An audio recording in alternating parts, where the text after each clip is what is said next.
Assalamualaikum warahmatullahi wabarakatuh. Perkenalkan, saya Mega Aulia dari kelas 3E Ekonomi Syariah. Adanya video ini untuk memenuhi ujian akhir semester mata kuliah Usul Fikih yang diampu oleh Bapak Ahmad Otong Bustomi, LC-MAG. Di sini saya akan menjelaskan mengenai dalil-dalil hukum syara. Dalam kajian ilmu usul fikih, para ulama mengartikan dalil secara etimologis sebagai sesuatu yang dapat memberi petunjuk kepada apa yang dikehendaki atau dicari. Dapat juga dikatakan bahwa kata dalil secara bahasa mengandung beberapa makna, yaitu petunjuk, buku petunjuk, tanda atau alamat, dan yang lainnya. Nah, dengan kata lain, dalil adalah petunjuk kepada sesuatu baik yang bersifat indrawi, kasat mata atau hissi, maupun yang abstrak atau maknawi. Berdasarkan literatur yang ada, dapat dijelaskan bahwa jumhur ulama telah bersepakat menetapkan 4 sumber dalil. Yang pertama ada Al-Quran, Sunnah, Ijma, dan Qiyas sebagai dalil yang disepakati. Akan tetapi, ada beberapa ulama yang tidak menyepakati 2 sumber yang terakhir, yaitu ijma dan qiyas. Nah, di sini saya akan membahas mengenai sunnah. Di sini saya akan menjelaskan pengertian sunnah. Sunnah menurut Al-Syaukani sebagaimana dikutip oleh Muhammad Syuhudi Ismail berarti jalan, walaupun tidak diridhoi. Mustafa Ashibai dalam bukunya dijelaskan bahwa arti sunnah menurut bahasa adalah jalan, baik terpuji maupun tercela. Hal ini sesuai dengan hadis Nabi Muhammad SAW yang mana artinya barang siapa mengadakan sesuatu sunnah atau jalan yang baik, maka baginya pahala atas perbuatannya itu dan pahala orang-orang yang mengerjakannya hingga hari kiamat. Kata sunnah sering diidentikan dengan kata hadis. Kata hadis ini sering digunakan oleh ahli hadis dengan maksud yang sama dengan kata sunnah. Menurut pengertian yang digunakan kalangan ulama usul fikih, di kalangan ulama ada yang membedakan sunnah dari hadis, terutama karena dari segi etimologi. Kedua kata itu memang berbeda.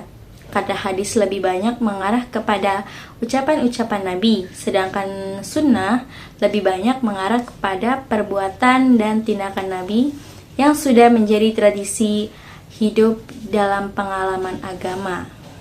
Nah, sunnah merupakan sumber kedua bagi hukum Islam.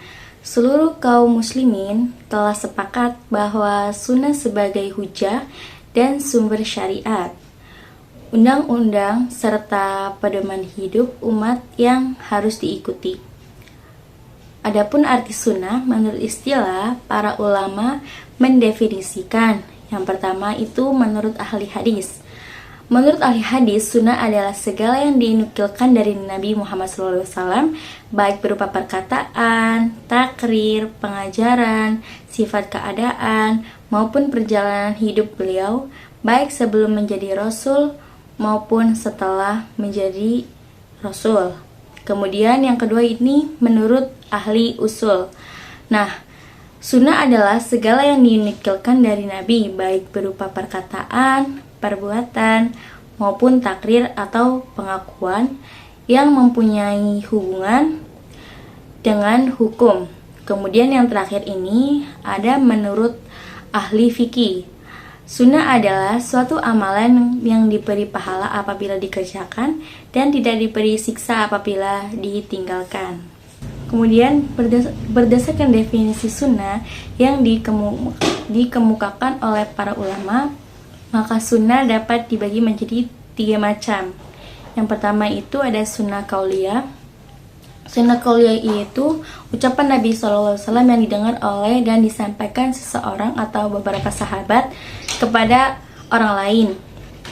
Contoh nih, sabda Rasulullah yang diriwayatkan oleh Abu Hurairah, yang artinya tidak sah sholat seseorang yang tidak membaca surat Al-Fatihah, hadis riwayat Bukhari dan Muslim. Kemudian yang kedua ini ada sunnah fi'liyah. Sunnah fi'liyah yaitu perbuatan yang dilakukan Nabi yang dilihat atau diketahui dan disampaikan para sahabat kepada orang lain. Misalnya, tata cara sholat yang ditunjukkan Rasulullah SAW kemudian disampaikan sahabat yang melihat atau mengetahuinya kepada orang lain. Kemudian yang terakhir ini ada sunnah takririyah. Sunnah takririyah ini yaitu perbuatan atau ucapan sahabat yang dilakukan di hadapan atau sepengetahuan Nabi Shallallahu Alaihi Wasallam, tetapi Nabi hanya diam dan tidak mencegahnya. Sikap diam dan tidak mencegah dari Nabi Muhammad SAW ini menunjukkan persetujuan Nabi atau takrir terhadap perbuatan sahabat tersebut. Nabi tidak akan mendiamkan kemungkaran sekiranya apa yang dilakukan, dikatakan, dan diketahui oleh Nabi itu merupakan suatu tindak kemungkaran.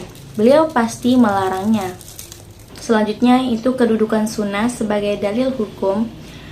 Kedudukan sunnah sebagai sumber ajaran Islam selain didasarkan pada keterangan ayat-ayat Al-Quran dan hadis, juga didasarkan kepada kesepakatan para sahabat.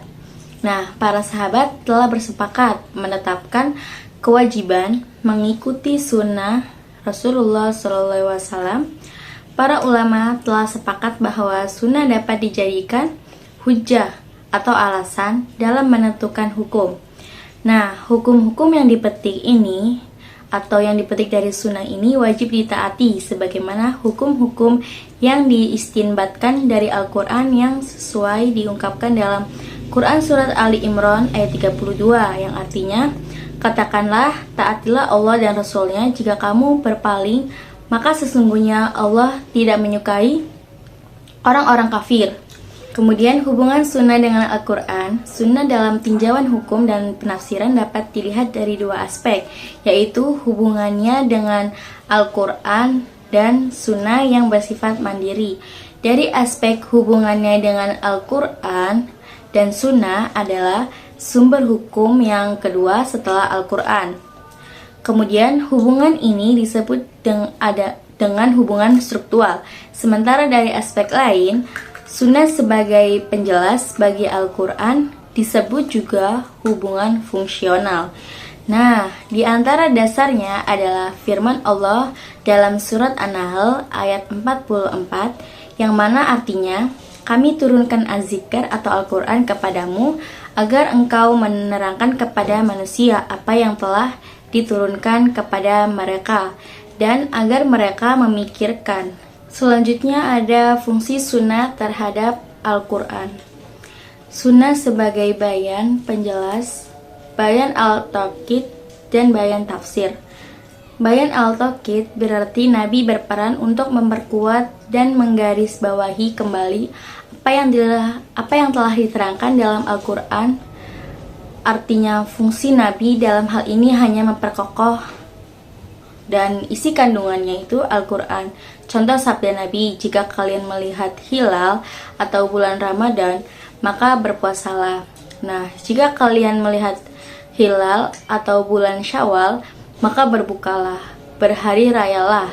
Jika tidak terlihat, maka genapkanlah atau bulan Sya'ban menjadi 30 hari.